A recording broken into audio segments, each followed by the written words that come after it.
Hello everyone. आज हम लोगों का आईपीसी का 7वां दिन है। पिछले टर्म पर हम आपको 304 सेक्शन तक पढ़ा चुके हैं, 303 तक।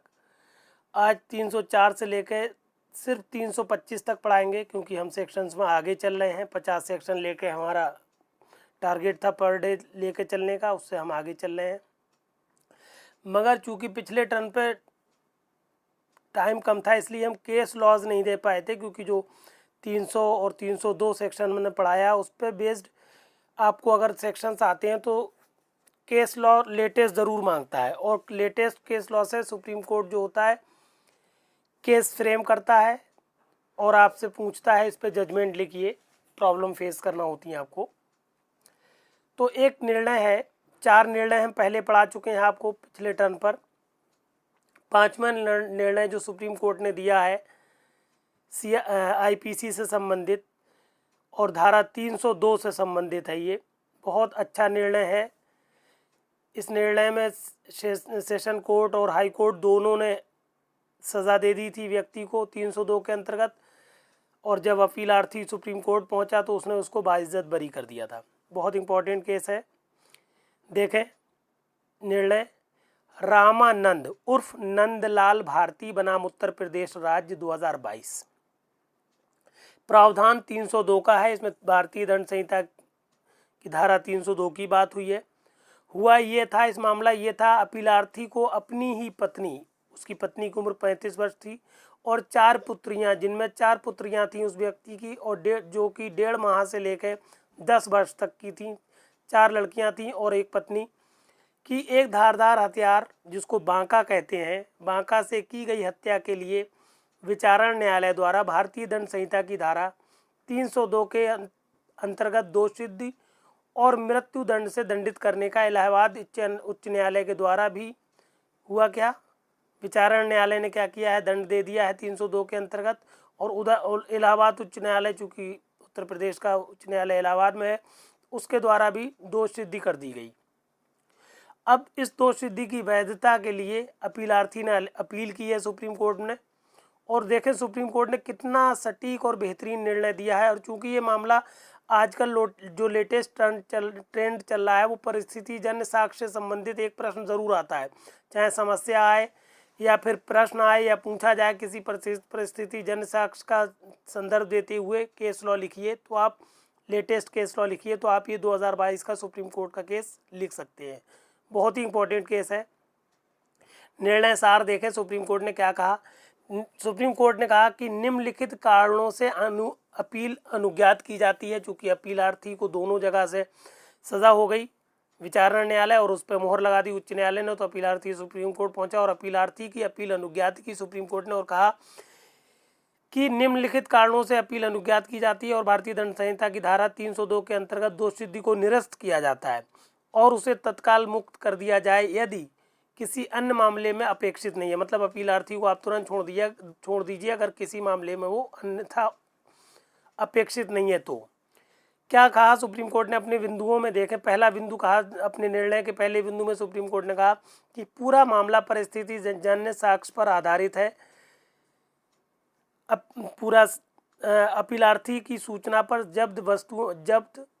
जब्त वस्तुओं के संदर्भ में जब्ती पंचनामा स्थापित नहीं है, पंच साक्षी का परीक्षण नहीं कराया गया, इसलिए जब्ती साक्ष्यों का कोई महत्व नहीं है। उच्च न्यायालय को ऐसे साक्ष्यों पर विश्वास नहीं करना चाहिए था। पहले अपने बिंदु में सुप्रीम कोर्ट ने कहा कि जो परिस्थिति जन्य साक्ष्य होते हैं तो उसमें जो पंचनामा होता है, जो जब्ती सामान होता है जिनसे अपराध किया गया होता है, उसका पंचनामा किया जाना चाहिए, फिर पंचों के साक्ष्य लेना चाहिए। और अगर पंचों के साक्ष्य नहीं लिए गए हैं तो ऐसे जो साक्ष्य आपने प्राप्त किए हैं उनका कोई मतलब नहीं है। इस पर हाई कोर्ट को ध्यान देना चाहिए था, जो कि बहुत इंपॉर्टेंट बिंदु था। दूसरे पॉइंट पे सुप्रीम कोर्ट ने कहा अभियोजन के अनुसार 22/1/2010 को, ये इसी बेस पे चूंकि विचारण न्यायालय ने सज़ा दी है, बिंदु 2 पे हुआ ये है एग्जैक्टली। पहले मामला समझ लें। अभियोजन के अनुसार 22/1/2010 को अपीलार्थी ने राम बाबू जो है इसका दोस्त है अपीलार्थी का, PW3 है, ये प्रोसिक्यूशन विटनेस 3 है, उस व्यक्ति से न्यायोत्तर स्वीकृति की थी इस अपीलार्थी ने, और कहा कि जिस पर जो अपीलार्थी है उसने अपने राम बाबू दोस्त से कहा कि उसकी पत्नी संगीता जो मृतका है उसकी प्रेमिका मंजू से विवाह करने की सहमति नहीं दे रही थी, इसलिए उसने उसे और 4 पुत्रियों को भी मार डाला, जिस पर विचारण न्यायालय और उच्च न्यायालय ने भी विश्वास व्यक्त किया, जो कि तथ्यों से दर्शित नहीं होता। बहुत ही इंपॉर्टेंट पॉइंट था कि सिर्फ न्यायोत्तर स्वीकृति की थी अपीलार्थी ने, ऐसा कहा था राम बाबू ने। तो हो सकता है राम बाबू जो पावर विटनेस 3 है, प्रोसिक्यूशन विटनेस 3 है, हो सकता है झूठ बोल रहा हो, क्योंकि न्यायोत्तर स्वीकृति का तो बहुत महत्व होता नहीं है।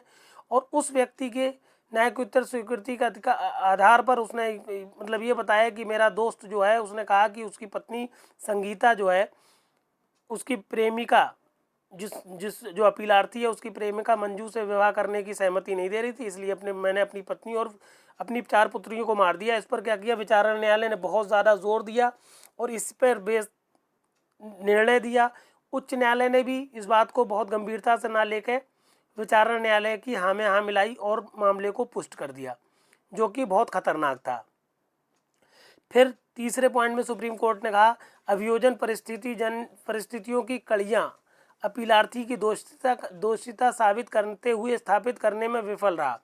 कहने का मतलब है जो अभियोजन पक्ष था उसने परिस्थितियां इस तरह की जो कड़ियाँ मिलाई थी वो पूरी तरह से अपीलार्थी को दोषिता साबित नहीं कर रही थी, क्योंकि अगर परिस्थिति जन साक्ष्य होते हैं तो उसमें कड़ियाँ मिलाना होती हैं। कोई भी कड़ी अगर टूट जाती है तो उसका जो लाभ है वो लाभ मिलता है अभियुक्त को, जबकि लाभ दिया इन्होंने अभियोजन पक्ष को, विचारण न्यायालय और हाई कोर्ट ने। कुल मिलाकर सुप्रीम कोर्ट ने अपने आखिरी और चौथे बिंदु में कह दिया कि अपीलार्थी को सक्षम एवं समर्थ प्रतिरक्षा हेतु अधिवक्ता उपलब्ध नहीं कराया गया। कहने का मतलब है प्रत्येक अभियुक्त को अपनी प्रतिरक्षा कराने के लिए सक्षम अधिवक्ता मिलना चाहिए था, जबकि उसको नहीं मुहैया कराया गया, इसलिए न्याय में विफलता हुई। इसलिए इसका अपीलार्थी को लाभ मिलना चाहिए। अपीलार्थी को वाजिब बरी कर दिया सुप्रीम कोर्ट ने। एक निर्णय और है उच्चतम न्यायालय का, उत्तर प्रदेश। देखिए चूंकि हम धाराएं ये 300 और 302 धाराएं पिछले टर्न पर पढ़ा चुके हैं, वहाँ पर इतना टाइम नहीं था कि हम आपको केस लॉ पढ़ाते, और लेटेस्ट केस लॉ बहुत ज़रूरी होते हैं, खास तौर से उन धाराओं के लिए जहाँ से क्वेश्चन बनते हैं, और सबसे ज़्यादा 300 और 302 धाराएं ऐसी हैं आईपीसी की जिसमें केस लॉ आता ही आता है। फिर निर्णय वो समझे सुप्रीम कोर्ट का, उत्तर प्रदेश राज्य बनाम जयदत्त और अन्य 2022 प्रावधान कौन कौन सी धाराओं से संबंधित है। धारा 302/34 सामान्य आशय द्वारा हत्या, और धारा 326 हम अगले टर्न पर आपको पढ़ाएंगे, आज 325 तक पढ़ाएंगे। तो 326 भी आप समझ जाएंगे, खतरनाक आयुधों द्वारा घोर उपत्ति कारित करने से संबंधित होती धारा 326 आईपीसी की। हुआ क्या, विचारण न्यायालय के द्वारा अपीलार्थी गण की धारा 302/34 के अंतर्गत दोष सिद्धि को धारा 326 में परिवर्तित करने के उच्च न्यायालय के आदेश की वैधता। हुआ क्या है मामला, संक्षेप में समझे कि जो विचारण न्यायालय है उसमें कई अपीलार्थी हैं, कई अभियुक्त हैं इसमें, और विचारण न्यायालय ने 302/34 के अंतर्गत सभी अभियुक्तों को, सभी अपराधियों को क्या किया है, दोष सिद्ध कर दिया था। मगर ये लोग जब अपील करने उच्च न्यायालय पहुंचे तो उच्च न्यायालय ने कुछ लोगों को क्या किया, 326 का लाभ देते हुए मामले को, सज़ा को कम कर दिया है। अब निर्णय सार सुप्रीम कोर्ट का समझे। सुप्रीम कोर्ट क्या कह रहा है निर्णय में, जहां की अपीलार्थी गण 2 अन्य के साथ मिलकर उस समय मृतक राम अवतार पर लाठी डंडों से हमला किया जब वो अपने खेत में काम कर रहा था, जिस कारण मृतक के सिर सहित शरीर के अन्य भागों पर गंभीर चोट कारित हुआ, और उपचार के दौरान घटना के 6 दिन बाद सिर की चोट के कारण उसकी मृत्यु हो गई। वहां अपीलार्थी जयदत्त को धारा 302 के अंतर्गत और अन्य अभियुक्तों को 302/34 के अंतर्गत विचारण न्यायालय के द्वारा जो दोष सिद्धि की गई थी एवं दोष सिद्धि के बाद आजीवन कारावास के दंड से दंडित किया जाना विधिपूर्ण था। कहने का मतलब है विचारण न्यायालय ने सही दंड दिया था, क्योंकि इन लोगों ने सामान्य आशय के साथ उस पर लाठी डंडों से वार किया था और सिर पर डंडे मारे थे, जिससे उसकी मृत्यु 6 दिन के अंदर हो गई थी, और इसलिए सारे के सारे सामान्य आशय के लिए दायित्व के अधीन है, इसलिए सबको दंड मिलना चाहिए था, जो कि विचारण न्यायालय ने सही दिया था। मगर जब ये उच्च न्यायालय गए तो उच्च न्यायालय ने अपीलार्थी जयदत्त की धारा 2 के अंतर्गत और अन्य अपीलार्थी शास्त्री, एक अपीलार्थी शास्त्री है, उसकी धारा 302(34) के अंतर्गत दोष सिद्धि को निरस्त करके तथा 2 वर्ष के दंड से दंडित करके गंभीर त्रुटि कारित की, अतः उच्च न्यायालय का निर्णय निरस्त किया जाता है और विचारण न्यायालय के निर्णय को पुनर्स्थापित किया जाता है और आजीवन कारावास का दंड भुगतने के लिए अपीलार्थी को तत्काल अभिरक्षा में ले लिया जाए। ये हमने इसलिए बढ़ा दिए क्योंकि पिछले टर्न पर ये केस लॉ हम नहीं पढ़ा पाए थे समय के अभाव के कारण। अब आप सेक्शन पर आ जाइए। सेक्शन 304 से हम शुरू कर रहे हैं क्योंकि हम सेक्शंस में आगे चल रहे हैं, तो इस टर्न पर भी हम आपको 25 सेक्शन पढ़ाएंगे और अगले टर्न पर भी सिर्फ 25 सेक्शन पढ़ाएंगे और उनके साथ भी जो इम्पोर्टेंट केस लॉज हैं सुप्रीम कोर्ट के 2022 के, वो ज़रूर पढ़ाएंगे क्योंकि बहुत ज़रूरी है। इनके बिना केस लॉज के जो है मैटर अधूरा रह जाएगा।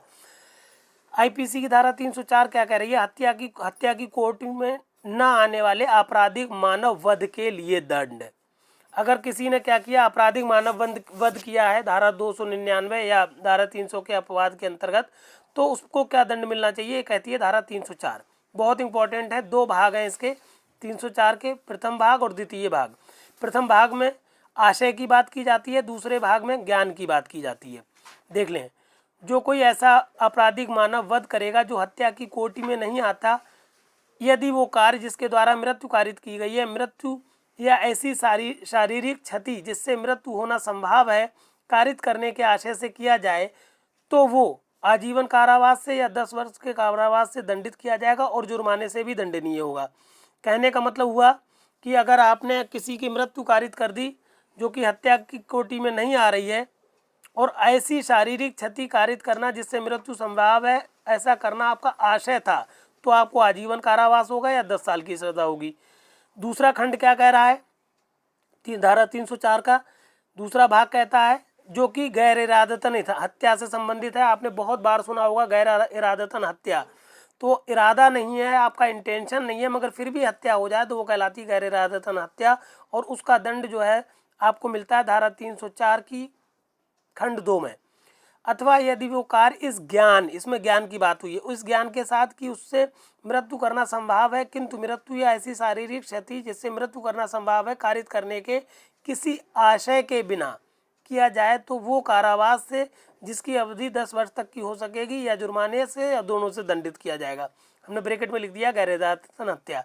कहने का मतलब है कि अगर आपका आशय नहीं था मगर आपको ज्ञान था और आशय के बिना आपने किसी की मृत्यु कारित कर दी है जो कि हत्या की कोटि में नहीं आता, तो आपको कारावास होगा 10 वर्ष तक या जुर्माना या दोनों। फिर इसमें एक बहुत लीडिंग केस है 2020 का, भगवान सिंह बनाम उत्तराखंड राज्य। इसमें हुआ क्या था, ये भगवान सिंह जो थे ये वैवाहिक समारोह शादी में शामिल हुए थे, वहाँ पर इन्होंने फायरिंग की। तो सुप्रीम कोर्ट ने कहा कि जो आपको बंदूक दी जाती है ये आत्मरक्षा के लिए लाइसेंस दिया गया था या जानवरों की से देखरेख के, अपनी खेती की देखरेख के लिए किया गया था, ना कि आप शादी ब्याह में फायर करते फिरें। और अगर आपने ऐसा फायर किया और आपकी बंदूक से कोई व्यक्ति मरा है तो आप गैर इरादतन हत्या के हकदार हैं, और इनको गैर इरादतन हत्या मतलब 304 का जो खंड 2 है उसके अंतर्गत दोष सिद्धि हुई थी इन्हें भगवान सिंह को, और सुप्रीम कोर्ट ने उस पर मोहर लगा दी कि हाँ ठीक, दोष सिद्धि सही हुई इनको। फिर आ जाइए धारा आईपीसी धारा 304 का उपेक्षा द्वारा मृत्यु कारित करना। बहुत इंपॉर्टेंट धारा है। जो कोई उतावलेपन के या उपेक्षा पूर्ण किसी ऐसे कार्य से किसी व्यक्ति की मृत्यु कारित करेगा जो आपराधिक मानव वध की कोटि में नहीं आता, वो दोनों में से किसी भांति के कारावास से जिसकी अवधि 2 वर्ष तक की हो सकेगी या जुर्माने से या दोनों से दंडित किया जाएगा। हालांकि सज़ा बहुत कम है, सिर्फ 2 साल तक की सज़ा है, मगर आप ध्यान से समझ ले, उतावलेपन या उपेक्षा होना चाहिए, ये दोनों कारक होना ज़रूरी है, या दोनों में से कोई एक कारक होना चाहिए, तभी आप 304 का धारा का लाभ उठा सकते हैं।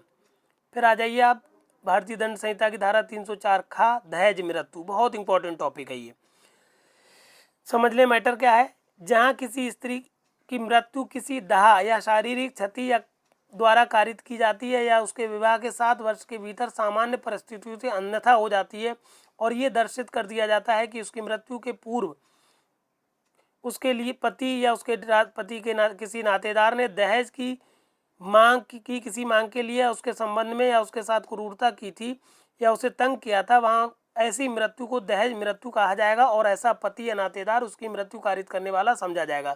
कहने का मतलब है अगर किसी स्त्री की शादी जो की मृत्यु जो है आग लगा के या कोई ऐसी शारीरिक क्षति से हुई है और वो भी विवाह के 7 वर्ष के अंदर हुई है, ऐसी परिस्थितियों में हुई है जैसे लग रहा है कि नॉर्मल डेथ नहीं है, तो और अगर उसके पति या नातेदारों ने पत्नी से स्त्री से दहेज की मांग की थी तो ये माना जाएगा कि ये मृत्यु जो है दहेज के कारण हुई है, दहेज मृत्यु कहलाएगी। और ऐसी दहेज मृत्यु करने का जो भार है वो पति पर या पति के नातेदारों पर है। मतलब ऐसा माना जाएगा कि पति या पति के नातेदारों ने दहेज न मिलने के कारण इस अपनी पत्नी को या उसकी अपने रिश्तेदारों के साथ मिलकर उसने हत्या कर दी। अब इसका खंड 2 देख लें, धारा 304B।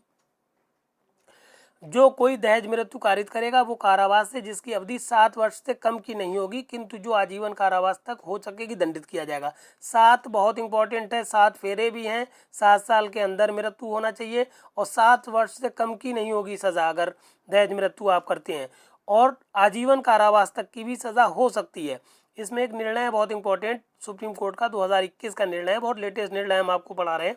गुरमीत सिंह बनाम पंजाब राज्य, इसमें एग्जैक्टली ये हुआ था। एक धारा हम आपको एविडेंस एक्ट पढ़ाएंगे तो उसमें भी बताएंगे दहेज मृत्यु की से संबंधित अवधारणा जो होती है वो धारा 113 खा एविडेंस एक्ट के अंतर्गत होती है। इसमें साक्ष्य प्रस्तुत किए जाते हैं। तो हुआ क्या था, सुप्रीम कोर्ट ने देखा कि साक्ष्य अधिनियम की धारा 113 खा के अंतर्गत सारे साक्ष्य ऐसे मिल रहे हैं कि इन लोगों ने पति तथा उसके रिश्तेदारों ने मिलकर अपनी पत्नी की हत्या की है। इसलिए जो धारा 304 के अंतर्गत दहेज मृत्यु के लिए दोषित इनकी की गई वो वैध थी, इसलिए इनकी अपील को क्या कर दिया, सुप्रीम कोर्ट ने निरस्त कर दिया। अब आ जाइए आप धारा 305 पर। शिशु या उन्मत्त व्यक्ति की आत्महत्या का दुष्प्रेरण। शिशु यहाँ पर बात आई है 18 साल से कम आयु का कोई व्यक्ति हो या विकृचित व्यक्ति हो या कोई जड़ व्यक्ति हो, पागल या उन्मत्त व्यक्ति हो, या जो मत मतलब बहुत मत है, नशे में है, ऐसा कोई व्यक्ति हो जो अपने कार्य की प्रकृति को नहीं समझ रहा हो, तो ऐसे व्यक्ति के अगर आप दुष्प्रेरण करें, अबेटमेंट करें और ऐसे अबेटमेंट के जरिए वो बेचारा दुष्प्रेरण के जरिए आत्महत्या कर ले, दुष्प्रेरण के कारण आत्महत्या कर ले, तो आपको मृत्यु का दंड दिया, मृत्यु दंड हो सकता है या आजीवन कारावास का दंड हो सकता है या 10 वर्ष तक का कारावास हो सकता है और जुर्माना भी लगाया जाएगा। यह है धारा 305। अब आ जाइए आप धारा 306 में, यहीं पर थी धारा 306। धारा 306 क्या कह रही है, आत्महत्या का दुष्प्रेरण। इसमें देखिए शिशु की बात नहीं हुई। 306 जनरल के लिए है आत्महत्या का दुष्प्रेरण। अगर आप किसी भी व्यक्ति को आत्महत्या करने के लिए दुष्प्रेरित कर रहे हैं, अबेटमेंट कर रहे हैं, और वो व्यक्ति अगर आत्महत्या कर लेता है तो ऐसे दुष्प्रेरण के लिए आपको 10 साल तक की सज़ा होगी और जुर्माने से भी दंडित किए जाएंगे। फिर धारा 307 में आ जाइए। आईपीसी की धारा 307 भी बहुत इंपॉर्टेंट है। हत्या करने का प्रयत्न, जो कि हत्या प्रयत्न करने का प्रयत्न को आप लिखेंगे कैसे ये समझ लें। जानते आप सब लोग हैं कि हत्या करने का प्रयत्न को क्या होता है। हम शब्द इसलिए आपको एज इट इज़ पढ़ के सुनाते हैं कि आपको ये शब्द लिखना होते हैं। जो कोई किसी कार्य को ऐसे आशय या ज्ञान से ऐसी परिस्थितियों में करेगा कि यदि वो उस कार्य द्वारा मृत्यु कारित कर देता तो वो हत्या का दोषी होता, वो 10 वर्ष के कारावास से दंडित हो सकेगा और जुर्माने से भी दंडनीय होगा। और यदि ऐसा कार्य द्वारा किसी व्यक्ति को अपहति कारित हो जाए तो कारावास आजीवन कारावास तक का हो सकेगा। और अगर कोई आजीवन सिद्ध दोष है पहले से ही, वो ऐसे हत्या का प्रयत्न करता है, हत्या करने का प्रयत्न करता है, तो वो मृत्यु दंड से दंडित होगा। मामले को समझ ले कि ऐसे आशय और ज्ञान के साथ कि आप किसी को हत्या करने का प्रयत्न करते हैं कि अगर आपका काम पूरा हो जाता तो हत्या हो जाती, तो आपको कम से कम 10 साल तक की सज़ा हो सकती है और जुर्माना लगेगा। और अगर मान लीजिए उस हत्या के प्रयास में आपने उस व्यक्ति को चोट पहुंचा दी है तो कारावास आजीवन तक का हो सकता है। और अगर मान लीजिए आप पहले से ही आजीवन कारावास के दोष सिद्ध हैं और आप ऐसे हत्या करने का प्रयत्न करते हैं तो आपको मृत्युदंड भी मिल सकता है। एक केस है इंपॉर्टेंट बहुत, मध्य प्रदेश राज्य बनाम कान्हा उर्फ ओम प्रकाश, 2019 सुप्रीम कोर्ट। इसमें एग्जैक्टली इन्होंने क्या किया था, बंदूक से किसी व्यक्ति पर अटैक किया और बंदूक जो थी इनके कंधे को छूती हुई निकल गई दूसरे व्यक्ति के, मतलब उससे मरा नहीं बल्कि बहुत मतलब हुआ क्या, उपहति हो गई उसको, बहुत ज़्यादा चोट भी नहीं आई। 324 में हम बताएंगे आपको, अभी आगे पढ़ाएंगे 324 धारा, उसमें बताएंगे हम कि अगर आपको उपहति हो गई है तो उसके लिए दंड क्या होता है। तो हुआ ये चाहते थे ओम प्रकाश कि इनको क्या हो, उपहति के कारण दोष सिद्ध किया जाए, ना कि धारा 307 के अंतर्गत। तो सुप्रीम कोर्ट ने कहा क्योंकि आपने गोली चलाई है, गोली अगर थोड़ी बहुत बच गई, जिसको छू के निकल गई तो उपहति हो गई, वरना अगर वो धंस जाती तो आदमी वहीं मर जाता। तो यहाँ पर आप 324 के नहीं बल्कि 307 के अंतर्गत दोष सिद्ध होंगे, आपने हत्या करने का प्रयत्न किया है, आपने अगर वो सही से गोली लग जाती तो आदमी मर जाता। फिर आ जाइए धारा 308 में, आपराधिक मानव वध करने का प्रयत्न है। अगर आप आपराधिक मानव वध करने का प्रयत्न करते हैं तो आप पर 3 साल तक का कारावास होगा और जुर्माना लगेगा, और अगर प्रयत्न करते के दौरान कोई आप चोट पहुंचा देते हैं उस व्यक्ति को तो आपकी सज़ा जो है 7 साल तक की होगी, या जुर्माना से या दोनों से दंडित किए जाएंगे। धारा 309 आत्महत्या करने का प्रयत्न, यही एक धारा है पूरी आईपीसी में जिसका प्रयत्न जो है अपराध है, और अगर कार्य पूरा हो जाए तो अपराध नहीं है। मतलब आत्महत्या आपने कर ली तो कोई दिक्कत ही नहीं है, कोई सज़ा नहीं होगी। आत्महत्या करने का अगर आप प्रयत्न करते हैं तो 1 साल तक की आप पर कारावास होगा, या जुर्माना लगेगा, या दोनों से दंडित किए जाएंगे, इसलिए ऐसा काम कभी ना करें। धारा 310 ठग, ठग एग्जैक्टली पहले तो पूछा जाता है कई कई उसमें कि ठग होते क्या हैं। तो ठग का पहले समझ लें, जो कोई हत्या द्वारा या हत्या सहित लूट या शिशुओं की चोरी करने के प्रयोजन के लिए अन्य व्यक्ति या व्यक्तियों से अभ्यासता संयुक्त रहता है वो ठग है। दूसरी बात, एचजेएस में भी आया है, जे में भी कई बार आया है कि ठग के लिए दंड कहाँ है, किस धारा में है और कितना है। तो ठग के लिए दंड धारा 311 में है आईपीसी की, और आजीवन कारावास से दंडित किया जाता है ठग को, और जुर्माना भी लगाया जाता है। फिर एक धारा है 312 गर्भपात कारित करना। गर्भपात करने के लिए समझ ले पहले कि अगर स्त्री का जीवन बचाने के सिवाय अगर किसी स्त्री का, चाहे भले स्त्री की सम्मति हो, तब भी अगर आप गर्भपात कारित कराते हैं किसी स्त्री का तो आपको कारावास होगा, या स्त्री को भी इसमें कारावास होगा 3 वर्ष तक का, या जुर्माना लगेगा, और या दोनों होंगे। उसके अलावा अगर वो स्त्री स्पंदगर्भा है, स्पंदन गर्भा का मतलब होता है क्विक विद चाइल्ड, मतलब कुछ दिन में ही वो बच्चा पैदा कर देती, तो अगर ऐसे हालात हैं तो, और फिर इस हालत में अगर गर्भपात कराते हैं तो सज़ा बढ़ जाती है और 7 वर्ष तक की होती है और जुर्माना भी लगाया जाता है। फिर आप आ जाइए धारा 313 में। अगर इस धारा 313 आईपीसी की कहती है स्त्री की सम्मति के बिना गर्भपात कारित करना। अगर स्त्री की सम्मति के बिना गर्भपात कारित कराया जा रहा है तो सज़ा क्या होगी, आजीवन कारावास तक की होगी, या फिर 10 वर्ष तक की होगी, बहुत कठिन सज़ा होती है। ये हम सारे सेक्शन आपको पढ़ा चुके हैं। फिर आप आ जाइए 316 सेक्शन क्या करा है पीसी का, ऐसे कार्य द्वारा जो आपराधिक मानव वध की कोटि में आता है किसी सजीव अजात शिशु की मृत्यु कारित करना। बहुत इंपॉर्टेंट सेक्शन है 316, ये एग्जैक्टली आप इलस्ट्रेशन की फॉर्म में मिलता है। आप कोई प्रश्न, अभी हम इलस्ट्रेशन समझा दे रहे हैं, पहले आप मैटर को समझ लें। जो कोई ऐसा कोई कार्य ऐसी परिस्थिति में करेगा कि वो तद द्वारा मृत्यु कारित कर देता तो वो आपराधिक मानव वध का दोषी होता, और ऐसे कार्य द्वारा किसी सजीव अजात शिशु की मृत्यु कारित करेगा वो दोनों में से किसी बात के कारावास से जिसकी अवधि 10 वर्ष तक की होगी दंडित किया जाएगा, जुर्माने से भी दंडनीय होगा। ये तो मैटर आपको हमने बता दिया कि कैसा आपको लिखना है, मगर इसको समझ लीजिए कि ऐसा कोई कार्य है जो आप कर रहे हैं कि अगर आपका काम पूरा हो जाता हो तो मानव वध होता है। जैसे मान लीजिए उसको उदाहरण से जो दृष्टांत है उसी से आप समझ लीजिए, कोई महिला है जो प्रेग्नेंट है, जिसके पेट में बच्चा है, और लड़ाई के दौरान क्या करते हैं, आप उसके पेट पर वार कर देते हैं, तो अगर वो चोट और ज़्यादा लग जाती तो महिला भी मर जाती, आपराधिक मानव वध हो सकता था। मगर वो डॉक्टरों के पास जाके औरत को तो बचा लिया मगर उसका बच्चा मर गया पेट के अंदर। तो आपने यहाँ पर क्या किया, धारा 316 के अंतर्गत, आईपीसी की धारा 316 के अंतर्गत अपराध किया कि अगर आपका कार्य हो जाता तो ये मानव आप जो है आपराधिक मानव वध के दोषी होते। मगर आपराधिक मानव वध ना होके, क्योंकि हमने पहले बताया कि आपराधिक मानव वध नहीं कहलाएगा। अगर शिशु पेट के अंदर मर गया है तो आपराधिक मानव वध नहीं है।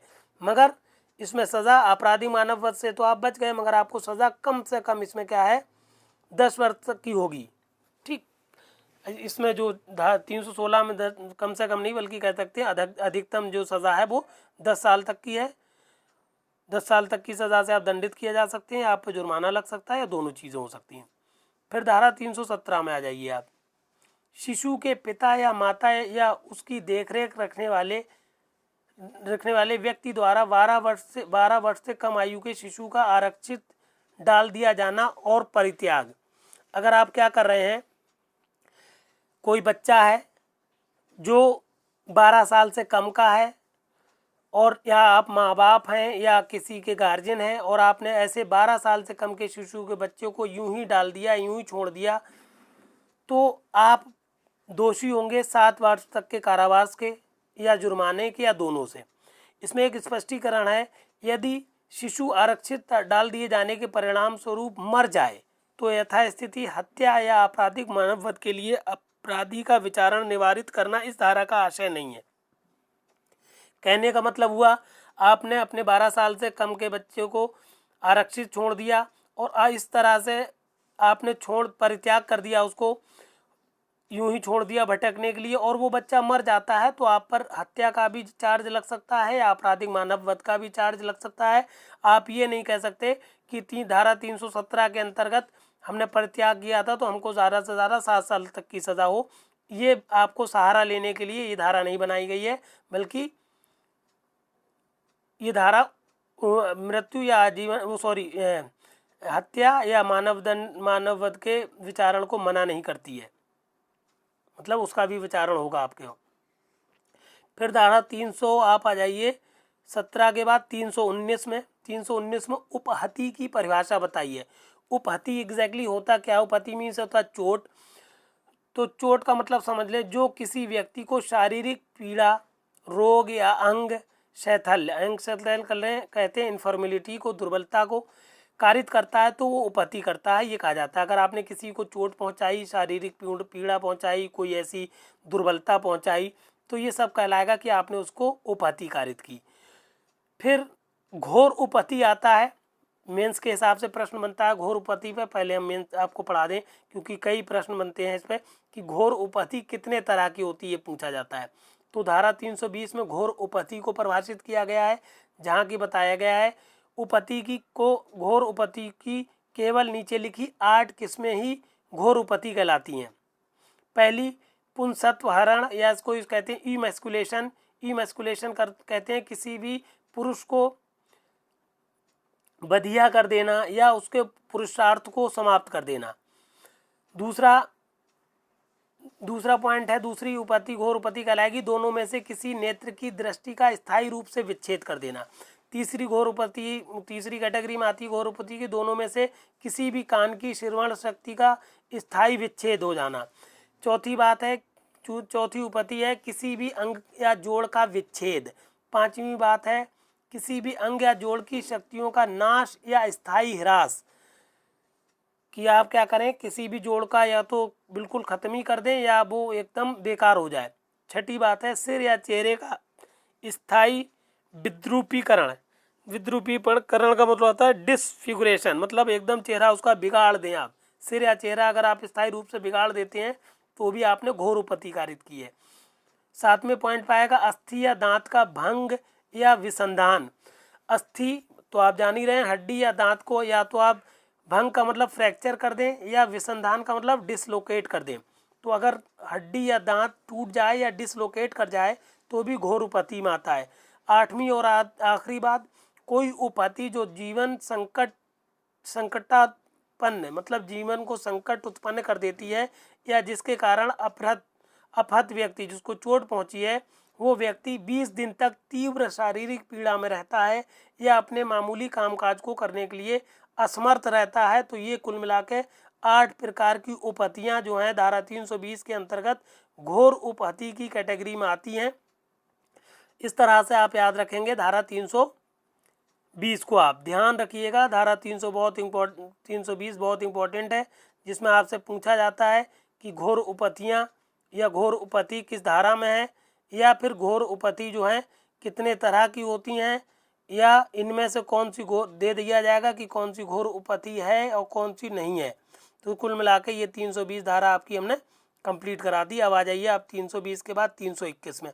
धारा 321 कहती है स्वेच्छा उपपत्ति कारित करना। स्वेच्छा, जैसा कि हम आपको पहले ही पढ़ा चुके हैं आईपीसी में, तो अगर आपका आशय और आपको ज्ञान हो तो आपका किया गया कार्य माना जाता है कि आपने स्वेच्छा से किया है। तो अगर आप किसी को उपपत्ति पहुंचा रहे हैं आशय से या ज्ञान से, तो आपको पता है आपका इंटेंशन है या आप ज्ञान रखते हैं, तो आप क्या करते हैं, स्वेच्छा उपपत्ति करते हैं। तो ये कहा जाता है कि आपने स्वेच्छा उपपत्ति कारित की। इसी तरह से धारा 322 में स्वेच्छा घोर उपपत्ति कारित करने को बताया गया है। बिल्कुल वैसे ही अगर आप किसी को आशय और ज्ञान के साथ घोर उपपत्ति कारित करें तो आपने कहा जाएगा 322 के अंतर्गत स्वेच्छा घोर उपपत्ति कारित की है। फिर आ जाइए आप धारा 323 में, स्वेच्छा उपपत्ति कारित करने के लिए दंड। ये बात यहाँ से इंपॉर्टेंट हो जाती है कि अगर आपने किसी को स्वेच्छा उपपत्ति कारित की है तो आपको कितना दंड मिलना चाहिए, ये बताई गई है धारा 323 में। तो एक यहाँ पर आपको सिवाय लिखा हुआ है, सिवाय 334, धारा 334 के सिवाय अगर आप किसी व्यक्ति को स्वेच्छा उपपत्ति कारित करते हैं तो आपको 1 वर्ष तक की सज़ा होगी, या फिर 1000 रुपये का जुर्माना होगा, या फिर दोनों होंगे। यहाँ पर जो धारा 334 है ये एग्जैक्टली धारा 334 है प्रकोपन पर स्वेच्छा उपपत्ति कारित करना। अगर आप स्वेच्छा उपपत्ति कारित कर रहे हैं मगर कब कर रहे हैं, प्रकोपन पर अगर आप स्वेच्छा किसी व्यक्ति को उपपत्ति कारित करते थे तो सिर्फ और सिर्फ जो सज़ा है वो 1 मास रह जाएगी, ना कि 1 साल, और जुर्माना जो है सिर्फ और सिर्फ 500 रुपये रह जाएगा। तो इसीलिए यहाँ पर आपको सिवाय 334 के आपको बताना होता है। फिर धारा 324 में आ जाइए। 324 में क्या है, खतरनाक आयुधों या साधनों द्वारा स्वेच्छा उपपत्ति कारित करना। अब यहाँ पर एक बात आती है, खतरनाक आयुध कौन कौन से हैं। तो पहली बात तो धारा 334 के सिवाय बात होगी, और खतरनाक आयुध कौन से हैं, कोई आसन मतलब फायरिंग शूटिंग करने वाली चीज़ जैसे गन, भेदन मतलब भेदने वाली जैसे नुकीली कोई चीज़, काटने के लिए कोई उपकरण, तो ये सब कहलाएंगे, या विष या विस्फोटक पदार्थ, तो ये सारे कहलाते हैं खतरनाक आयुध। कहीं पर भी शब्द इस्तेमाल होगा तो ये 3-4 चीज़ें आप लिख दें। तो ये खतरनाक आयुधों द्वारा अगर आप उपपत्ति किसी को कारित कर रहे हैं, जो उपपत्ति स्वेच्छा प्रकोपन द्वारा नहीं कारित की गई है धारा 334 के अंतर्गत, तो आपको स्वेच्छा जो खतरनाक आयुधों द्वारा आपने उपपत्ति पहुँचाई है किसी व्यक्ति को, तो आप 3 साल तक के कारावास पा सकते हैं, या फिर जुर्माना, या फिर दोनों। फिर आप आ जाइए धारा 325 में। धारा 325 कहती है स्वेच्छा घोर उपपत्ति कारित करने के लिए दंड। अगर आपने स्वेच्छा घोर उपपत्ति कारित कर दी है किसी व्यक्ति की, घोर उपपत्ति अभी हम बता चुके हैं, स्वेच्छा बता चुके हैं। अब इसमें भी एक एक्सेप्शन है, सिवाय धारा 335 के। धारा 335 क्या होगी, प्रकोपन पर स्वेच्छा घोर उपपत्ति कारित करना। हालांकि हमने 335 धारा आपको आगे पढ़ाई है सेक्शन में, थोड़ा सा शॉर्ट नोट टाइप में पूछ लेते हैं। तो अगर स्वेच्छा घोर उपपत्ति कारित करते हैं आप 335 के सिवाय, तो आपको सज़ा होगी 7 साल तक की, या फिर मतलब जुर्माना होगा, या फिर दोनों से दंडित किए जाएंगे। इस तरह से आपको हमने आज इतना सेक्शन दे दिया है। अगले टर्न पर हालांकि ये पीडीएफ हमने इस पेज का 326 का लगाया हुआ है, ये सेक्शन हम आपको अगले टर्न पर पढ़ाएंगे।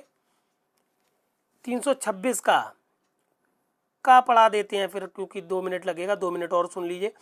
326 क्या है, अम्ल आदि का प्रयोग करके स्वेच्छा घोर उपपत्ति कारित करना। ये एग्जैक्टली अंतः स्थापित की गई है धारा 2013 में। 2013 में ये अंतः स्थापित हुई है धारा 326 का।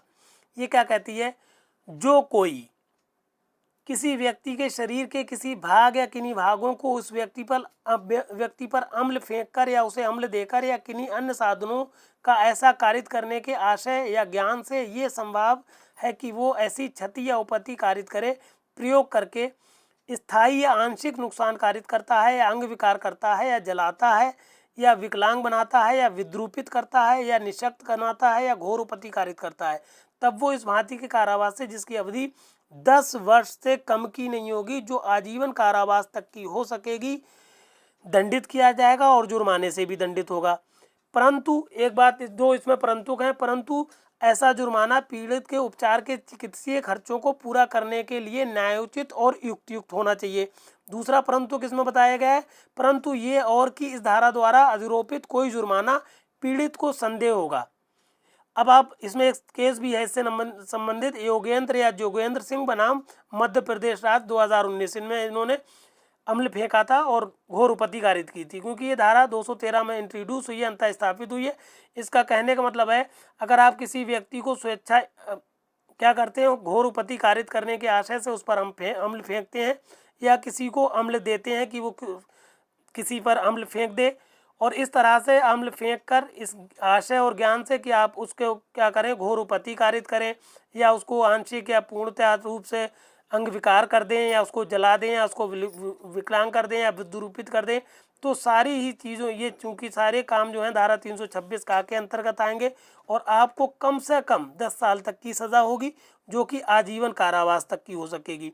और आप पे जुर्माना लगाया जाएगा, जो इतना जुर्माना लगाया जाएगा कि जो व्यक्ति एसिड से जला है उसके चिकित्सीय खर्चों के लिए न्यायोचित और युक्तियुक्त हो। उसके अलावा जो जुर्माना आप पर लगाया जाएगा, इसके अलावा खर्चे के अलावा, खर्चा तो देंगे ही देंगे, उसके अलावा जो जुर्माना आप पे लगाया जाएगा वो पीड़ित न्यायालय जो है पीड़ित को दिलाएगा। ये बात इंपॉर्टेंट है।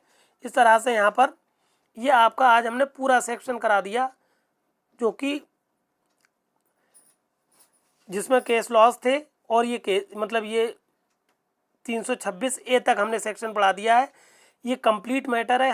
हर उसके लिए हर वीडियो के साथ PDF लगा हुआ है। पहले आप PDF को डाउनलोड करने के बाद तब पढ़ाई करें तो ज़्यादा अच्छा रहेगा, सारी चीज़ आपको समझ में आएगी। पूरा मैटर है, चाहे आप PCSJ की तैयारी करें, HJS की करें, APO की करें या किसी भी कम्पिटिटिव एग्ज़ाम, चाहे वो प्री हो चाहे मेंस हो या फिर LLB कर रहे हो या AIBE का एंट्रेंस एग्ज़ाम की तैयारी कर रहे हो, सबके लिए पर्याप्त नोट है। इसलिए आप हर व्यक्ति को ये मैटर सेंड कर दें, और अगर कोई असुविधा हो रही है तो हमारे नंबर 9450770672 पर कांटेक्ट करें, क्योंकि हमने अलग अलग ग्रुप्स बना रखे हैं। अगर आप ग्रुप्स में पढ़ना चाह रहे हैं तो व्हाट्सएप ग्रुप भी बनाया हुआ है। ये व्हाट्सएप नंबर है जो हमने अभी आपको दिया 9450770672। तो ग्रुप पे आप पढ़ना चाहते हैं तो पढ़ लें। अगर कोई आपको असुविधा है, कोई सर्च करने में कोई दिक्कत हो रही है तो हमें बताएं, हमसे संपर्क करें, मैटर सबको शेयर करें, और हमारे चैनल को प्लीज़ सब्सक्राइब ज़रूर करें, जिससे आपको सारी इन्फॉर्मेशन तुरंत मिल जाए जैसे ही हम आपको अपडेट करते हैं। Thank you.